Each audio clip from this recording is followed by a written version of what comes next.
noite a todos. Boa noite. Sejam todos muito bem-vindos à Casa de Francisco. E antes de eu passar a palavra para o nosso palestrante, para o Enzo, eu vou primeiro dar alguns recados, né? Para quem é novo na casa, nossa casa tem diversos dias de grupo de estudos, que estão detalhados ali no quadro. Então, tanto na segunda, terça, quarta, quinta-feira e aos sábados a gente tem grupo de estudos. Além disso, a gente tem também palestras nas quintas e aos sábados. E qualquer um é muito bem-vindo a participar de qualquer um dos grupos. Não importa se ele começou, se não, é só chegar aqui e vai ser muito bem recebido. Temos também alguns trabalhos sociais na sexta-feira, que é feito o Evangelho no Lar. Também quem tiver tempo, na sexta-feira, na parte da tarde. Também, qualquer trabalho que você queira participar, qualquer grupo, é bem-vindo. Então, para a gente começar a entrar em sintonia, refletir um pouquinho a respeito do que vai ser falado na palestra, e não só ela, eu escolhi uma mensagem do livro Fonte Viva, onde nesse livro, na mensagem 134, Emmanuel, pela psicografia de Francisco Xavier, analisa um pouquinho do versículo João 2,6, onde diz o seguinte: aquele que diz permanecer nele deve também andar como ele andou. E a mensagem, o título é bem interessante, chama Busquemos o Equilíbrio. E Emmanuel discorre falando o seguinte: embora devas caminhar sem medo, não te canses a imprudência a pretexto de cultivar o desassombro. Se nos devotarmos ao Evangelho, procuremos agir segundo os padrões do Divino Mestre, que nunca apresenta lugar à temeridade. Jesus salienta o imperativo da edificação do reino de Deus, mas não sacrifica os interesses dos outros em obras precipitadas. Aconselha sinceramente o sim, sim, não. Entretanto, não se confia à rudeza contundente. Destaca as ruínas morais do farisaísmo dogmático. Todavia, rende culto à lei de Moisés. Reergue Lázaro do sepulcro, contudo, não alimenta a pretensão de furtá-lo em definitivo à morte do corpo. Consciente do poder de que acha investido, não menospreza a autoridade política que deve reger as necessidades do povo e ensina que se deve dar a César o que é de César e a Deus o que é de Deus. Preso e sentenciado ao suplício, não se perde em bravatas labiais, não obstante reconhecer o devotamento com que é seguido pelas entidades angélicas. Atentamos ao modelo divino que não devemos esquecer, desempenhando a nossa tarefa com lealdade e coragem, mas evitemos o arrojo desnecessário que nos vale por leviandade perigosa. Um coração medroso congela o trabalho. Um coração temerário incendeia qualquer serviço, arrasando-o. Busquemos, pois, o equilíbrio com Jesus e fugiremos naturalmente ao extremismo, que é sempre o escuro sinal da desarmonia ou da violência, da perturbação ou da morte. Então, nessa mensagem aqui falada, explicada por Emmanuel, nos mostra mais uma vez, o foco nosso, que deve ser o nosso modelo e guia, que é Jesus. Ele que é o Evangelho puro, a vida dele, não o que está escrito. O que está escrito são os relatos.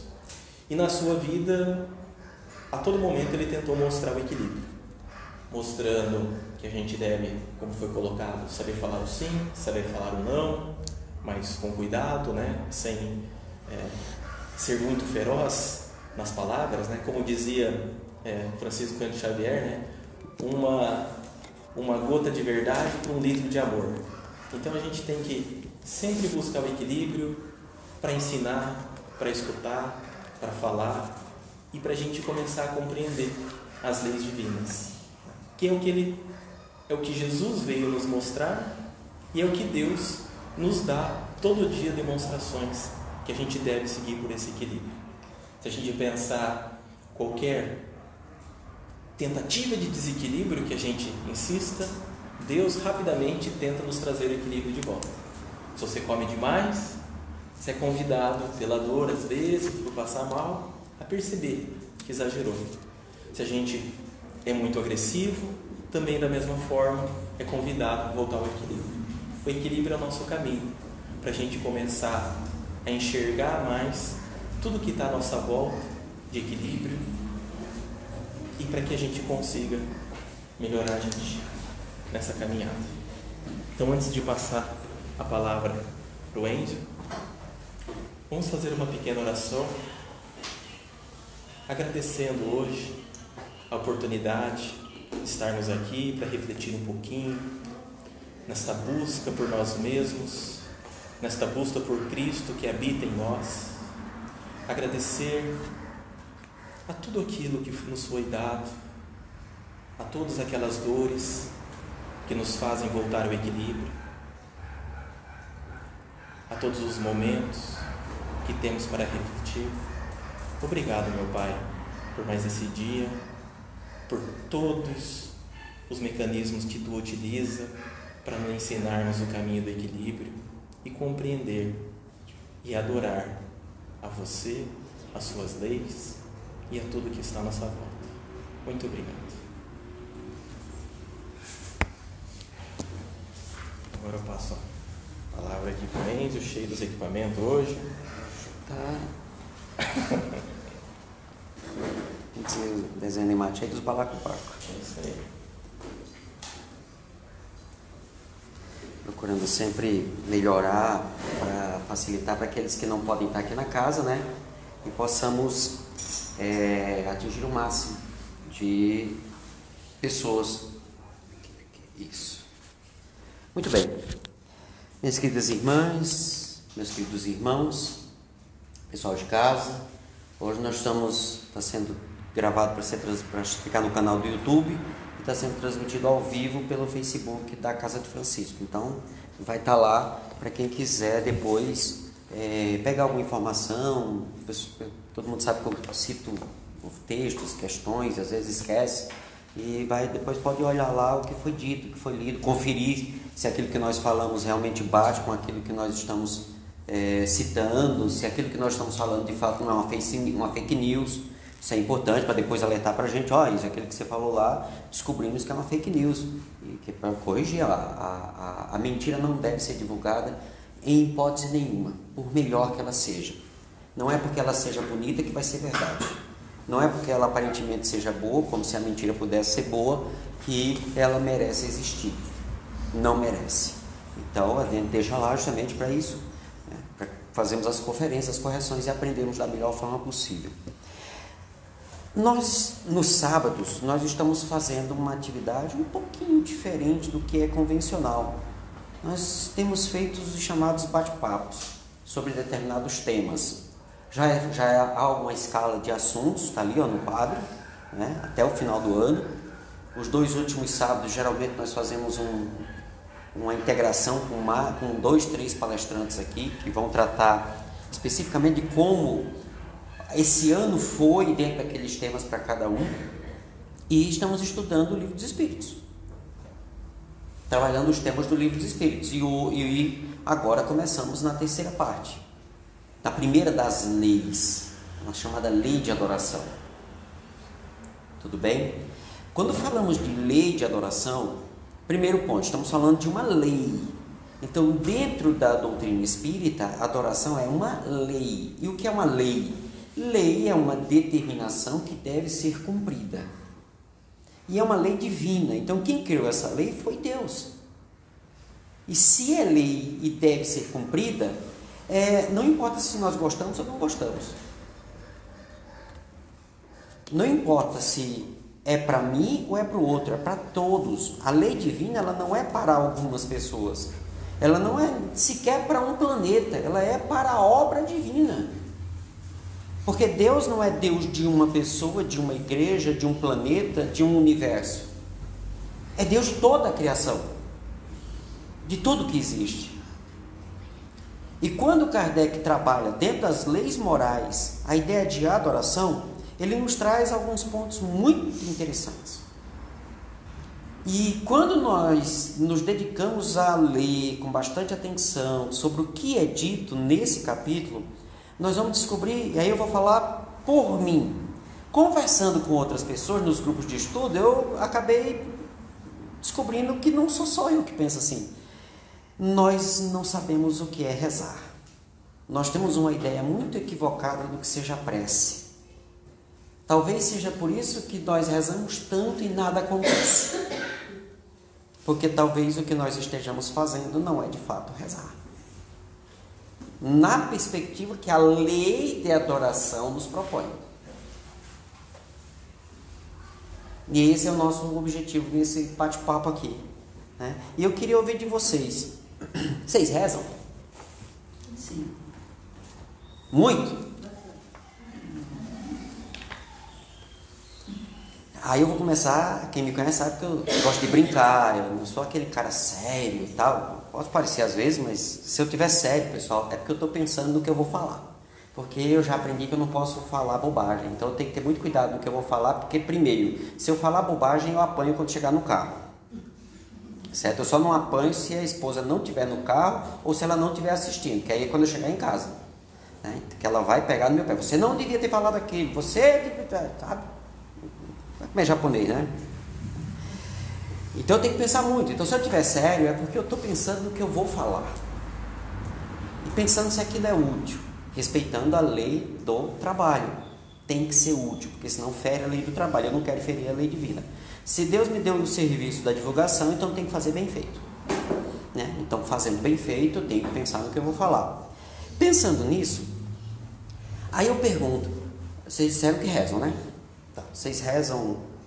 Vocês rezam? Vocês rezam? Sério? Quem ensinou vocês a rezar? Mamãe? Muito bem, mamãe fez certo. Né? Você também reza? Como é seu nome? Helena? Que nome bonito. Ela reza. E vocês disseram que vocês rezam muito. Pergunta, vocês já rezaram fazendo o número 2? Já. Eu sempre. Sempre. Né? Porque é um momento só seu. Mais íntimo do que esse não existe. Né? Então, se é o mais íntimo que você tem, é o mais íntimo que você pode ter com Deus. Bem, mentira. Né? Mas nós aproveitamos isso. Eu faço essa questão porque eu faço esse questionamento porque eu já perguntei isso em outros lugares e eu vi a cara de nojo das pessoas. Sério, um cara de nojo assim. Como eu vou rezar para Deus fazendo o número 2? Onde é que já se viu isso? Isso é um desrespeito. Né? Por que eu estou falando isso? Porque nós precisamos entender da onde veio a ideia de rezar que nós temos. Precisamos entender isso.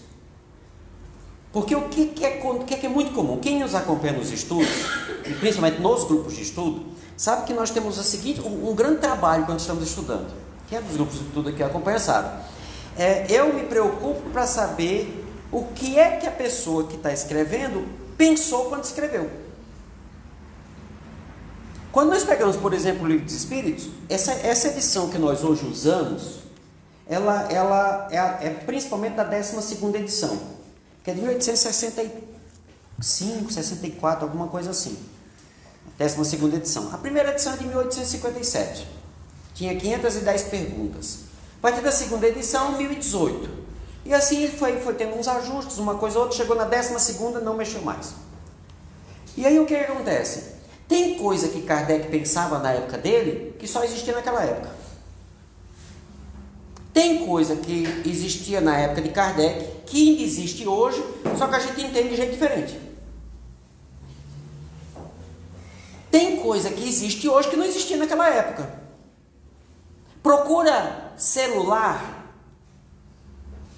na obra kardeciana, televisão, carro. Bom, quando fala de carro, está falando de carruagem. Quando André Luiz, em 1941, escrevendo Nosso Lar, disse que entrou num veículo, e para dar uma ideia para a gente, disse que era tipo um busão, né? Por isso que é o aeróbus. Eu falei que era busão, o pessoal riu uma vez. Busão? Tá, mas é aeróbus. Ele não falou de onde, ele falou de busão, né? E disse que viajou a uma velocidade fantástica. E gastou 30 minutos para ir para o lugar. Quando você pega no mapa, assim, mais ou menos onde ele está descrevendo, são cerca de 30 quilômetros. Como é que ele precisou levar meia hora, numa velocidade fantástica? Eu fiquei pensando nisso, eu disse que André Luiz viajou aqui na maionese aqui. Porque o que é uma velocidade fantástica para mim? Hoje é um Shinkansen. Shinkansen é aquele trem que tem lá no Japão, que anda quantos quilômetros? 300 e poucos quilômetros. Essa seria a ideia. Vamos fazer o seguinte: vocês começam a rezar agora, pode ser? Você vai machucar a mão. Heleninha, você vai machucar a sua mão, Helena. Vai machucar a mão, depois vai começar a chorar e vai ter que levar para o passo. Rezar logo agora. Reza, Senhor. Toma conta, Senhor.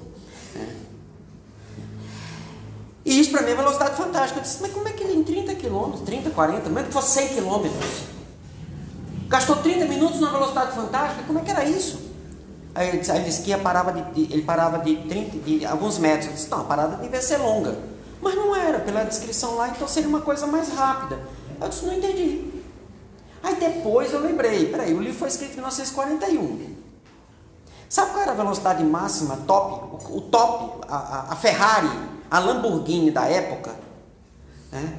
A Lamborghini da época chegava a 21 km por hora.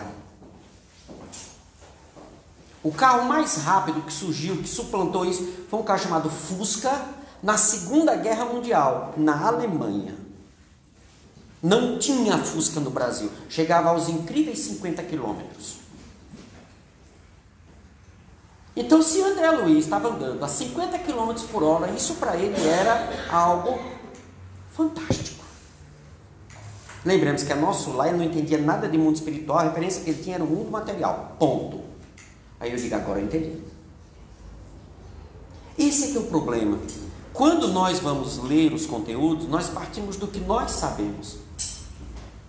E isso é um problema porque são os espíritos que estão falando para mim. Eu tenho que entender o que os espíritos estão falando, e eles são superiores a mim. Então o texto deles não é igual ao meu, não é o meu entendimento. Porque se fosse o meu entendimento, não precisava disso aqui. Eu já não entendo. Se for como eu entendo, então tá bom, então não preciso ler isso aqui. Nós precisamos mudar o nosso entendimento em função do que está dito aqui. Nós precisamos mudar o nosso comportamento em função do que tem no Evangelho. Mateus, Marcos, Lucas e João. E não pegar o meu entendimento e jogar dentro do texto e dizer que é assim. Aí fica fácil. E se o meu entendimento fosse certo, eu já seria anjo. E não sou. E foi isso que me fez pensar. Eu rezo do jeito errado. E aí o que eu fiz? Eu comecei a estudar o texto, tentando entender o que está sendo dito aqui.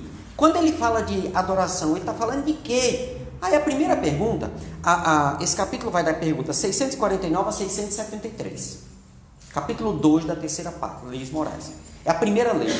Porque o primeiro capítulo, ele vai falar da lei como um todo. É nesse primeiro capítulo que ele diz assim, lei divina ou natural. É aquela, ele não diz com essas palavras, né? Mas diz isso. É aquela que se você cumprir o que está nela, você é feliz. Ponto. E se você não cumprir, vai ser infeliz. Fácil. Aí de maldade nós fazemos a seguinte pergunta: você é feliz? Se não, como é a resposta? Se cumpre, é feliz. Se não cumpre, é infeliz. Você está infeliz porque não está cumprindo a lei divina. Aí fica mais fácil. O que é que eu não estou cumprindo na lei divina? Porque se cumpre, é feliz. Ponto. Facinho, facinho. Fácil não. Minto, não é fácil. Simples. É simples. Não é complicado o negócio. Fácil nem tanto. Porque ainda somos imperfeitos.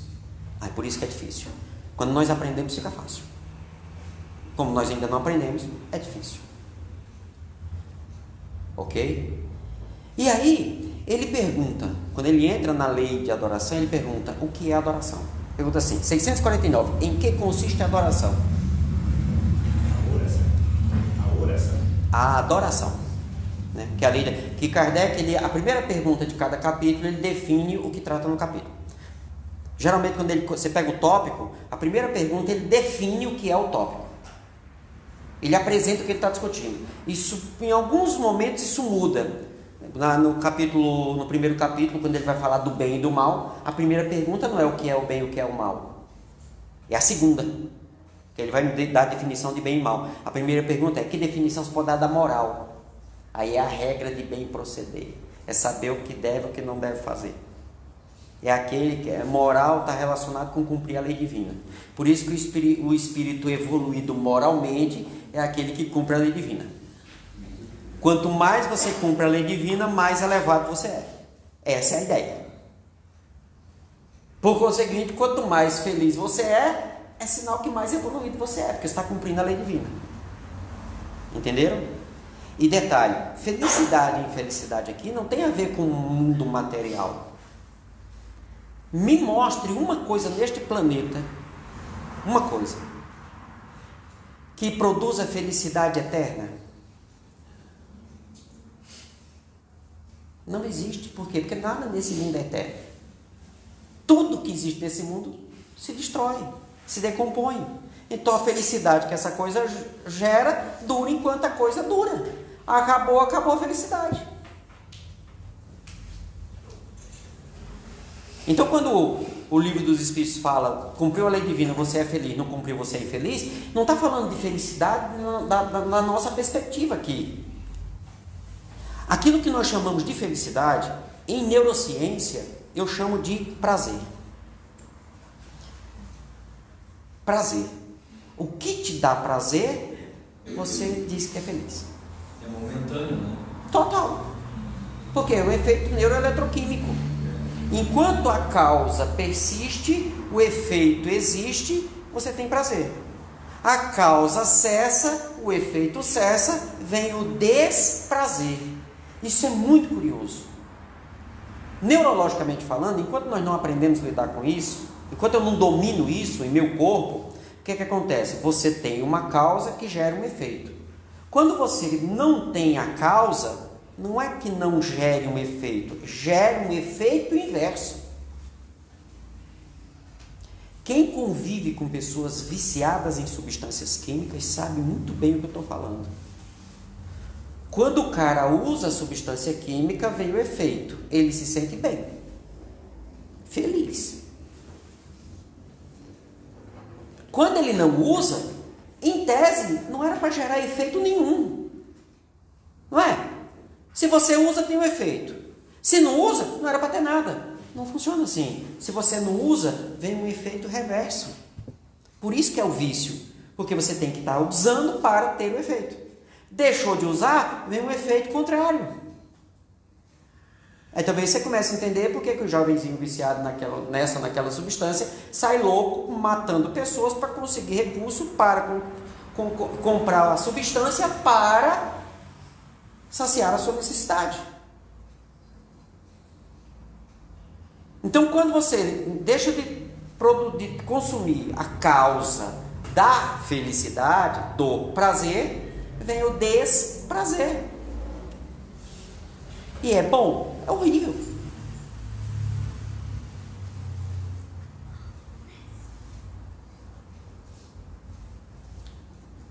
Em que consiste a adoração? Na elevação do pensamento a Deus.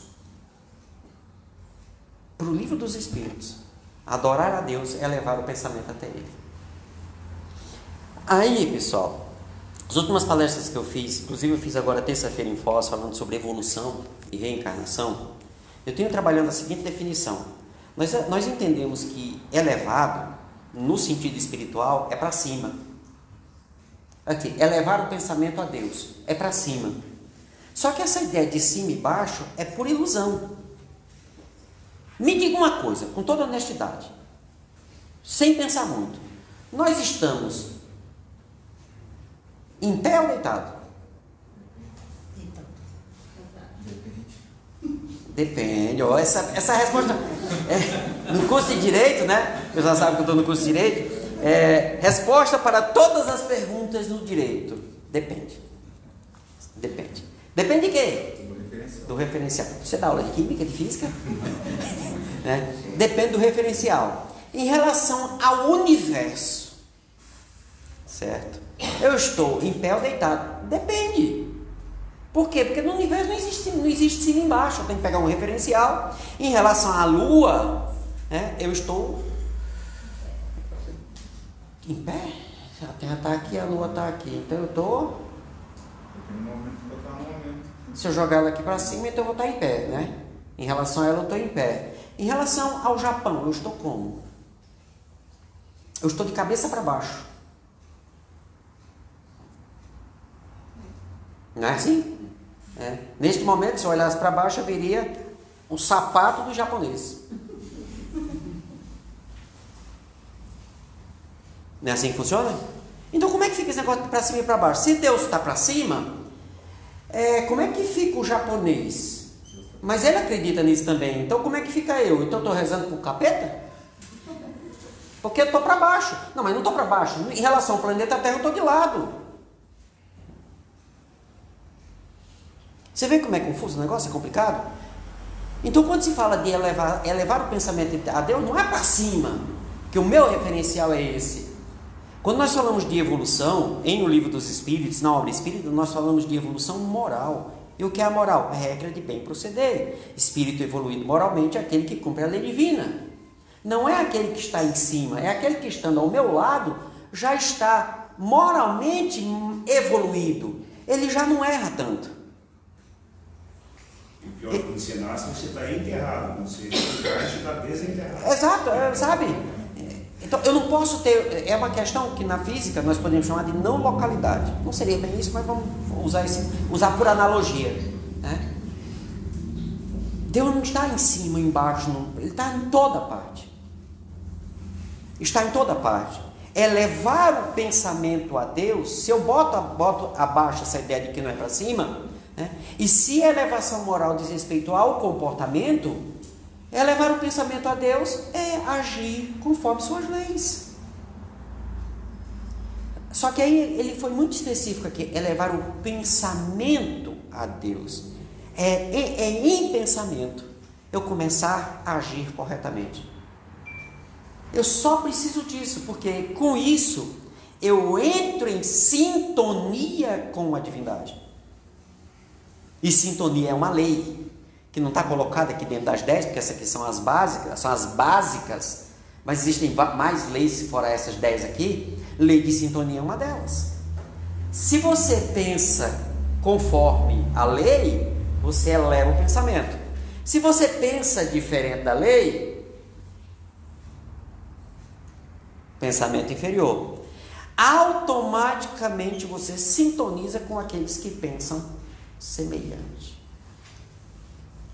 Segundo Kardec, essa é a causa da obsessão. Nós tratamos disso aqui na nossa última palestra, mês passado. Último domingo, mês passado, falando de obsessão. Quer curar a obsessão? Mude o seu pensamento. Só precisa isso.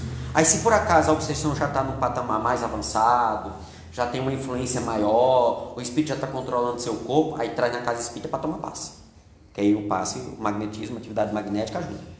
Vai ajudar, porque o cara não sabe resolver isso, aí alguém vai ajudar ele a resolver. Mas para afastar o obsessor só precisa disso. Mude o pensamento. Muda para onde? Eleve ele. Como é que eu elevo? Eu tenho que pensar conforme a lei. Odiar alguém conforme ou desconforme a lei? Conforme a lei. Sua, de Deus não. Amar alguém conforme a sua. Porque Deus não estabeleceu que nós temos que amar alguém. Nós temos que amar a todos. Amar alguém é fácil. Amar a todos, todo mundo, até os colorados. Depende. Tem uns colorados, cara. Essa daí não tem depende. Essa é complicado, né? Assim, né? Ninguém chegou à perfeição aqui. Fazer o quê, né? Fazer o quê? Aí a gente acha que isso é fácil, né? Tô brincando, mas aí é o seguinte: tem que amar todo mundo. Aí você começa. Eu já vi espíritas pensando desse jeito. Nós temos que ter uma conversa muito séria, né? Porque espírita, né? É brincadeira, o cara já está estudando e tal. Aí você diz: não, mas amar todo mundo é fácil. É claro que nós sabemos que cada um está no seu momento evolutivo. Vocês têm ideia o que está por trás dessa frase? É um orgulho e uma vaidade tamanho, vocês não têm ideia. Porque quando eu coloco todo mundo está no seu momento evolutivo, eu estou dizendo: eu estou no meu. Tem uns que estão para cima, a maioria está para baixo. Eu tenho que respeitar quem está abaixo. Isso é de um orgulho, de uma vaidade sem parâmetros. Sinto dizer, você está mais abaixo do que os outros, porque os outros, segundo a definição de humildade, o humilde não sabe o que é. E esse está dizendo que é. Então ele não é humilde. Aqueles que não estão acima dele. E eu falo, aí acabamos essa conversa dizendo: realmente temos que respeitar, cada um está no seu momento evolutivo. Eu te espero, amigo. Até porque vamos estar juntos. Mas ficou pensando. A adoração é levar o pensamento até Deus. Não é olhando para cima, nem para baixo. Na questão 625, né, no capítulo anterior, 621, perdão, Kardec perguntou: onde está escrita a lei de Deus? Certo? E aí nós já comentamos num outro momento. O que significa a palavra escrito? Certo? O que significa a palavra escrito? Vamos lembrar. Quando é que tem uma coisa escrita? Vamos lá. Aonde nasceu a escrita que nós aprendemos na escola? Nós aprendemos na escola que a escrita nasceu no Egito. Eu sinto dizer que enganaram vocês. A escrita egípcia nasceu no Egito. Mas na Índia tinha gente escrevendo antes. Entende? Então não está tão errado. Só faltaram complementar isso. Onde nasceu a escrita no Egito? No Egito nasceu a primeira mais antiga. A Índia é mais antiga. Na China tem uma escrita mais antiga. E como é que se escrevia? O que era escrever? Você pegava uma parede, ou pegava uma tabuazinha de barro, um pedacinho de barro, a escrita cuneiforme da Suméria, tem das mais antigas, mas tem mais antigas que essa. Aí ele pegava um pauzinho, uma cunha, por isso que era chamada de escrita cuneiforme, em forma de cunha. Aí ele pegava aquela tabuazinha e fazia uns desenhozinhos. Cada desenho daquele significava uma palavra, certo? Ou significava um som, significava alguma coisa, né? Mas como é que era feito isso? Ele tinha que pegar o pauzinho e marcar.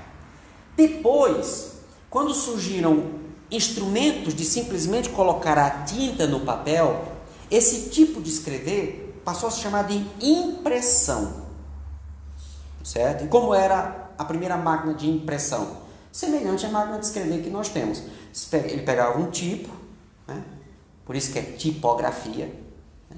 Colocava o desenho da letra, aquilo molhava na tinta e batia no papel para imprimir, marcar, certo? Marcar.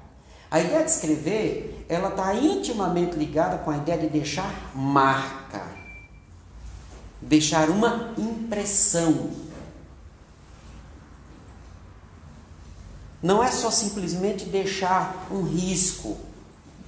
Por que você não consegue apagar tinta, caneta do papel? Porque o papel absorve a tinta. Em tese, aonde a tinta está, ela altera a estrutura do papel. Então a ideia de escrever está ligada à ideia de imprimir. Não é assim. E quando não é assim, está ligada à ideia de mudar, de integrar, de transformar. Então, onde está escrita a lei de Deus? Aonde é que ela está impressa? na nossa consciência. O entendimento de consciência que Kardec adota para o Livro dos Espíritos diz respeito a quem você é. Aonde está escrita a lei de Deus? Em você. Não tinha ideia de consciência que a psicologia maravilhosamente nos apresenta hoje com uma topografia da consciência vinculada ao sistema nervoso, vinculada a estruturas mentais. Não, é você como um todo à época.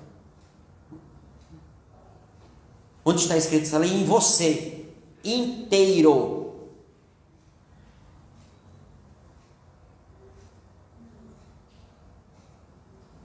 E é essa consciência que gera o pensamento. Para Kardec, para os espíritos, à época, quando você pensa, você expressa quem você é. Talvez agora para o grupo que nós participamos aqui no sábado, quando estudamos lei de liberdade, o tópico lei de consciência talvez tenha ficado até mais claro agora. Quando diz assim, e se impedir que o cara tenha liberdade de consciência, o que acontece? Ele vira hipócrita, porque não consegue ser ele mesmo.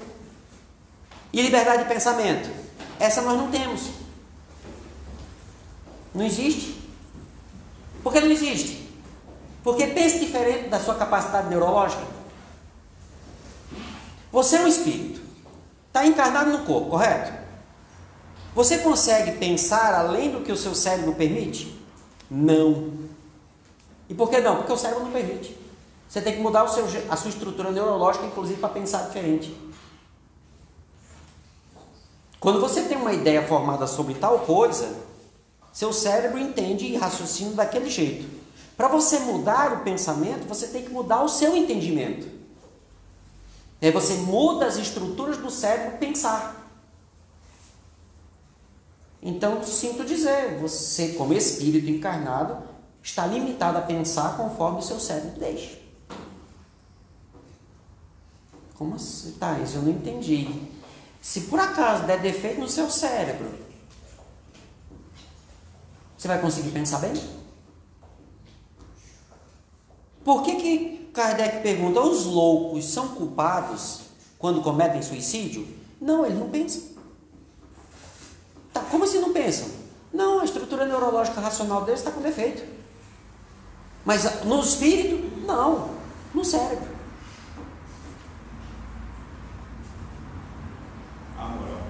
Amoral. Podemos considerar, usando a definição de amoral. Ele não tem responsabilidade sobre o que está pensando. Por quê? Ele está pensando conforme a máquina que ele tem. Então nós temos liberdade de pensamento? Do jeito que a gente entende, não. Eu vou ter essa liberdade quando eu estiver no mundo espiritual.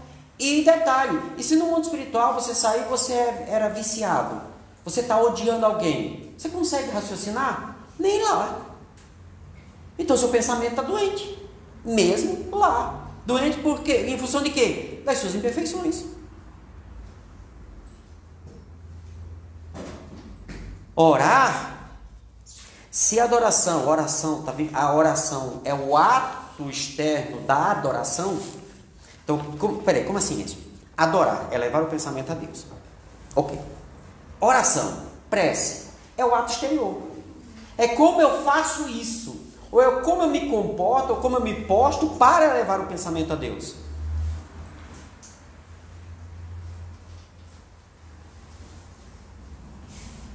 Qual é o jeito correto? Não existe. Como você se sente mais confortável para levar o pensamento a Deus? Esse é o certo. Ele dá a dica que é pedir, louvar e agradecer. Os 3 tipos. Né? Através da prece, Kardec faz as perguntas e diz assim, olha, através da prece você pode fazer 3 coisas. Pedir, louvar, agradecer. Aí os espíritos assim, pouco se agradecem. Pedir só pede. Vocês estão pedindo certo? Levando em consideração que a gente só lembra de pedir quando dói. E a gente geralmente não lembra de agradecer quando está bem, mas a gente lembra sempre de pedir quando dói. Vocês sabiam que Kardec fez uma pergunta específica sobre isso? Eu fiz uma pesquisa agora esses dias, eu não encontrei uma só palestra em que o palestrante tenha lido essa questão. Curioso. lida a questão, analisada a questão, às vezes cita o assunto, mas não faz a questão. E isso é um problema sério. Quando a gente fala de Kardec, é bom ler a questão, ler a resposta. Porque as respostas elas são muito ricas. Muito ricas. E aí Kardec, nessa ideia que a gente geralmente só pede quando dói, e quando é que dói? Quando estamos sofrendo. Qual era a lógica da pergunta? Se eu pedir para Deus aliviar a dor, sério, Deus escuta? A pergunta é assim, pergunta 663. As preces que fazemos por nós mesmos, faz por mim. Porque ele está perguntando, eu posso fazer prece pelo outro? Pode. Pode. Eu posso fazer prece pelos mortos? Pode. Eu posso fazer prece pelos doentes? Pode. Só tem que levar em consideração o seguinte, a prece não transforma ninguém. O indivíduo se transforma quando ele quer, primeiro quando ele quer, e segundo quando ele se propõe a transformar. Porque querer, a gente, nós quer. Né? Transformar não funciona assim. Nesse caso, querer não é poder. Fazer é poder. Quem quer se transformar, quer. Tem que fazer o quê? Isso. Muito bem, faça. Quando você fizer, o processo de transformação ele vai acontecendo. E à medida que ele vai acontecendo, você vai poder. Essa é bem a sequência. Eu tenho psicólogos aqui presente. A estrutura da psicoterapia, na base é isso, né? Certo? Só estamos fazendo psicoterapia espiritual. A prece que fazemos por nós mesmos podem mudar a natureza das nossas provas e desviar-lhes o curso? Já tinham visto essa pergunta? Eu não lembro, eu pesquisei, não vi ninguém palestrando, falando de prece e tal, essas coisas. Nunca ninguém leu isso aqui. E é um tema que nós estamos tratando já faz algum tempo, que é a ideia de provas, que quando a gente fala de provas e expiações, a gente só pensa em coisa ruim. Só pensa em dor e sofrimento. Na pergunta 268, essa eu já sei de cor, porque eu já olhei tantas vezes, o Kardec pergunta, mas as provas sempre é ruim? E os espíritos dizem assim, não, esse é o jeito que você entende, que você só vê o lado ruim delas. O que são as provas? São as experiências que eu passo para desenvolver as virtudes. O que é a expiação? É o curso que eu faço para aprender as virtudes. Eu sempre falo dos dois cursos, né, que é o que a maioria de nós estamos fazendo. O curso da humildade e o curso da misericórdia. A matéria da misericórdia é perdão e a da humildade é simplicidade. Nós já estamos há algumas encarnações nesses cursos e sempre sendo reprovados. Né? É uma resposta longa, eu vou só começar em casa, vocês pegam dos 663. É quase marca da besta, né? 669. Segura, Tiago. Né? Segura, Tiago. Falei, olha só. Né? Marca 663. Capítulo 2 da terceira parte. Lei de adoração. No tópico. Prece. Então fica fácil de achar. Bom?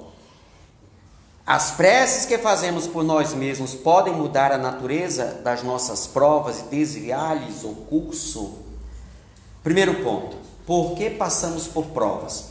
As provas são as experiências que eu vivencio para desenvolver virtudes. Aí eu falo, perdão. A maioria de nós está estudando a matéria perdão, não é nem a misericórdia ainda. Porque agir com misericórdia, você já tem que perdoar, já tem que compreender, já tem que ter treinado o entendimento, já tem que estar trabalhando a empatia. Um espírito que nessa encarnação trabalhou empatia a encarnação inteira foi Clara de Assis. Então olha só, entende? Isso faz parte da ideia de misericórdia. Nós estamos ainda trabalhando perdão. E muitos de nós está na matéria, está no tópico 1 da matéria, que é tolerância. Tolerância. Depois da tolerância, vem o perdão, porque no perdão você vai dizer, eu te perdoo, não vou ficar com raiva de você. E mesmo que se eu ficar com raiva, vamos tocar para frente. Você sente raiva ainda. Misericórdia é o bom samaritano. Que pegou um inimigo, cuidou dele, levou para um hospital, que seria um hospital, pagou o tratamento adiantado e disse: pode precisar gastar gasto, quando eu voltar eu pago o resto. Era o inimigo. Que aí Jesus pergunta: quem agiu com misericórdia? Quem foi o bom aqui? Aí diz assim: foi aquele que agiu com misericórdia. Esse é o nível, o patamar do curso. Aí que você ganhou o diploma. Nós estamos sabe aquela matéria tipo 1, 2, né? É cálculo 1, cálculo 2, cálculo 3. Então, cálculo 1, tolerância. Cálculo 2, perdão. Resposta: as vossas provas estão nas mãos de Deus e existem algumas que devem ser suportadas até o fim. Prova não é experiência para aprender? Se eu dei o exemplo do perdão, o que vai acontecer no curso de perdão? Você vai ser magoado, pisoteado, esculhambado a vida toda. Para treinar o quê? Perdão. Lembra que eu disse? É só lei resolve? Se só lei resolve, pessoal, eu já leio doutrina espírita há quase 30 anos. Sou velhinho já, sou velhinho. Então eu já era para ser santo, já era para ser espírito superior. Eu já era para estar assim sentado à direita de Jesus Cristo. De tanto que eu já li. Mas não funciona, a gente tem que viver a coisa. E como é que eu desenvolvo perdão? Perdoando. Como é que eu desenvolvo tolerância? Sendo tolerante. Como é que eu desenvolvo compreensão? Compreendendo. E para que eu compreenda, tem que ter alguém que puxe o meu juízo. Então essas provas, que são terríveis, só sabe o que é perdoar quem está sendo magoado. E sabe como é difícil, porque eu ainda não consigo fazer isso. Por isso que é difícil. Tolerar, às vezes é insuportável. Você aprende a tolerar. Fica fácil. Aí qual é o próximo passo? Perdoar. Aprendeu a perdoar. Próximo passo: compreender. Aprendeu a compreender? Qual é o próximo passo? Empatia. Que é saber se colocar no lugar do outro, é você ter um entendimento completo do outro.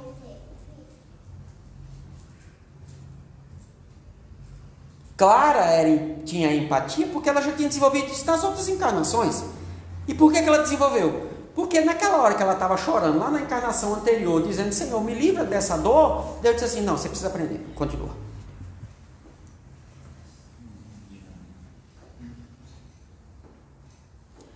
A prece a Deus, porém, sempre leva em conta a resignação. Resignar-se não é... A ideia de resignação, ela pode ser vista de duas formas. É conformar-se e deixar quieto. Mas a resignação, Joana de Ângeles e Emmanuel são os espíritos que melhor trabalham essa definição em doutrina espírita. Joana de Ângeles, até como a leitura é mais atual, a escrita é mais atual, está mais próximo dos nossos problemas. A resignação que Kardec trabalha, que os espíritos trabalham, ela chama de resignação dinâmica, né? O que é isso? Tá doendo? Tá. Aí eu vou sentar? Não. Isso é resignação pacífica. Ela não usa essas palavras, que Divaldo é muito educado, mas é burrice. Resignação não. Tá doendo? Tá. Então levanta e vai buscar tratamento. Mas primeiro é o que ela vai dizer. Esse é o primeiro passo da aceitação. Tá doendo? Tá. Então deixa quieto doendo para passar? Aceita que dói mesmo? Não. Aí eu aprendi, sabe o que eu aprendi? Eu já falei isso aqui. Eu dizia muitas vezes: aceita que dói menos. Depois que eu fui estudar resignação e uma outra palavra, que é abnegação, que é a negação de si mesmo, e estudando o Emmanuel em Pensamento e Vida, que é, depois dos romances, para mim, a obra-prima do Emmanuel, Pensamento e Vida, eu mudei a frase. Eu digo assim: aceita que não dói nada. Não dói nada. Certo? E quando você está lá, você está na situação, você vê: dói mesmo não. E por que que dói? Aí os espíritos, principalmente Lázaro, no Evangelho segundo o Espiritismo, no capítulo 9, bem-aventurados os brandos e pacíficos, porque nós somos resistentes, que é o antônimo da resignação. Porque na resignação, não é que eu sempre me conformo, não, eu aceito e sigo. Eu estou aqui para aprender, e isso dói, porque eu ainda não aprendi. Quando eu aprendo, passa a dor. Aí nós, que maravilha, passou a dor. Você recém fez cálculo 1, filho. Não se preocupe não, tem mais 5. A próxima matéria já está chegando. Aí dói de novo. E a dose às vezes vem maior. Porque antes você só precisava ser tolerante, agora você tem que perdoar. Eu uso muito a ideia do perdão, mas, por exemplo, você pode estar enfrentando um caso de morte na sua vida. E quando eu falo morte, não é só morte, alguém que morreu, foi enterrado. Não, a morte, a perda de algo, o desaparecimento de alguma coisa, de um valor, de alguma coisa que é importante para você, desapareceu por qualquer que seja o motivo. E você não está sabendo lidar com isso. Ou bateu uma doença no teu corpo aí, que está tirando o teu sono, teu juízo, tirando você do prumo, né? São experiências. Que burrice minha se ele diz assim, é fácil. Não, isso passa. Claro, vai passar, você vai morrer, não sei quando, mas vai sair do corpo em determinado momento. Espero que demore bastante, porque quanto mais tempo você passar aqui, mais você vai desenvolver conhecimento e experiência espiritual, desde que você saiba aprender o que a vida quer te ensinar. Porque senão, a resistência, o que acontece? Psicologicamente, nós não fomos feitos para resistir. Nós somos feitos para fluir. E como nós não fomos feitos para resistir, nós usamos mecanismo para compensar isso. Joana, mecanismo de fuga do ego. Percebem? A prece atrai para vós os espíritos bons, que ao vos darem força de suportá-las com coragem, faz que elas vos pareçam menos rudes. Já dissemos que a prece nunca é inútil quando bem feita. Bem feita, eu gostei. Ele não disse assim, bem feita. Ele escreveu assim, bem feita. Ele juntou uma coisa só. Curiosa a palavra. Bem feita. Não é separado. Bem feita. Bem feita. Porque fortalece aquele que ora e já é um grande resultado. Nesse capítulo, uma das coisas que está repetida em quase todas as respostas é: quando você ora, você atrai os bons espíritos. Quando você ora, Deus envia os bons espíritos. Quando você ora, você sintoniza com os bons espíritos. Quem são os bons espíritos? Espíritos evoluídos, são aqueles que não erram mais. Aí nós às vezes rezamos, lembra que eu disse que nós rezamos de um jeito equivocado? Porque nós rezamos querendo que alguém venha e tire o problema. Só que já deu para perceber, eu vi que alguns caras assim meio tristes, né? Não tem como tirar esse tal desse problema. Não tem. Faz parte do seu processo de aprendizado. Eu sinto dizer isso. E se você fugir dele, você só vai adiá-lo. E ao adiá-lo, vai torná-lo mais complicado, porque você vai ter que aprender. E como é que você ensina uma criança que aprende fácil? Como é que você ensina uma criança teimosa? Às vezes a gente já levou umas... Não posso dizer, né, que a lei proíbe, né? Vai que alguém leva em consideração, diz que eu estou defendendo porrada. Não falei. Mas como é que você educa uma criança teimosa, resistente, resignada? Entenderam a ideia da lógica aqui? Você tenta ensinar do jeito fácil, não aprende. Você tenta ensinar do jeito difícil, não aprende. Aí você contrata alguém que ensine do jeito que a pessoa aprende. Se nós imperfeitos somos assim, como você acha que Deus age?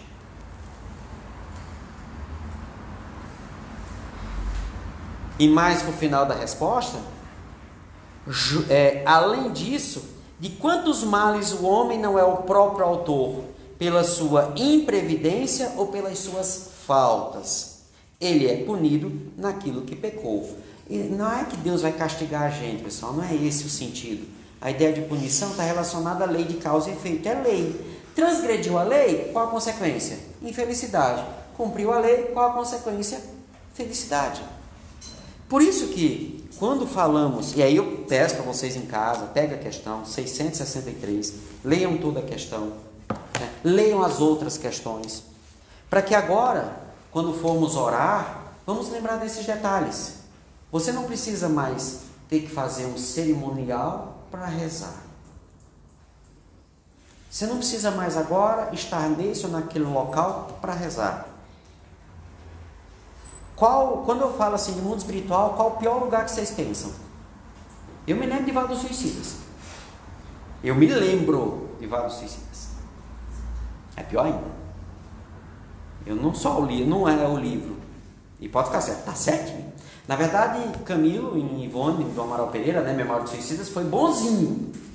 O livro, o filme Nosso Lar, meu, aquilo ali é bem pior. E sabe o que é que o pessoal faz para localizar os espíritos que vão ser resgatados? Eles identificam aqueles que estão orando de forma bem feita. E aí Kardec pergunta: qual o caráter real da prece? Está numa perguntinha um pouquinho mais para frente, ou um pouquinho mais para trás. São aqueles espíritos que são identificados. Eles estão no pior lugar que o espírito pode estar, em sofrimento, nos mundos inferiores, nas estruturas mais inferiores da Terra, pela prece. Por isso, minhas queridas irmãs, meus queridos irmãos, orar é pensar em Deus, é elevar o pensamento. Eu não posso, detalhe, então eu estou com ódio, eu não posso orar. Aí que você tem que orar. Por quê? Porque você está com ódio em função de alguém ou de alguma situação. Você está com ódio 24 horas por dia? Porque se você tiver com ódio 24 por dia, eu não vou pedir que naquele momento você reze. Vai procurar um psiquiatra, vai tomar um remedinho, precisa de um remedinho, porque você está muito doente. Se você está com raiva e não consegue trabalhar isso, procura um profissional, você precisa de ajuda. Se está difícil lidar com isso, procura um profissional. Procura um psicólogo e um psiquiatra, porque seu corpo já está contaminado.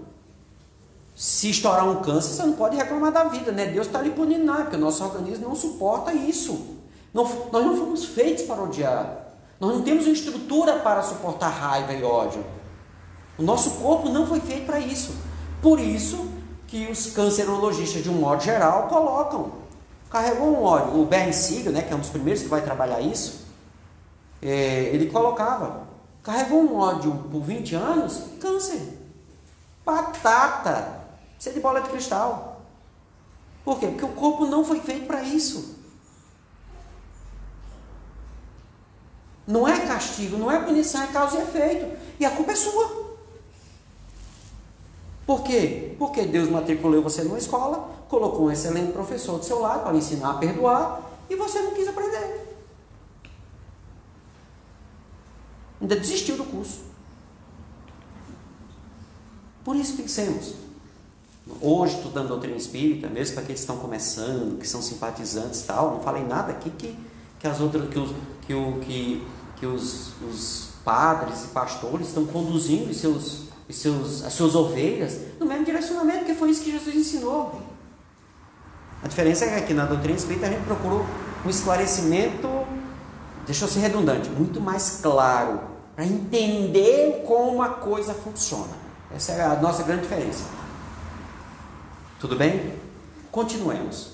Próxima semana continuam nas leis. Agora nós vamos entrar nas leis aí. Essa é eu e Deus. Daqui para frente são as leis eu e eu mesmo, e as outras eu e o próximo. Tudo bem? Mais alguma pergunta?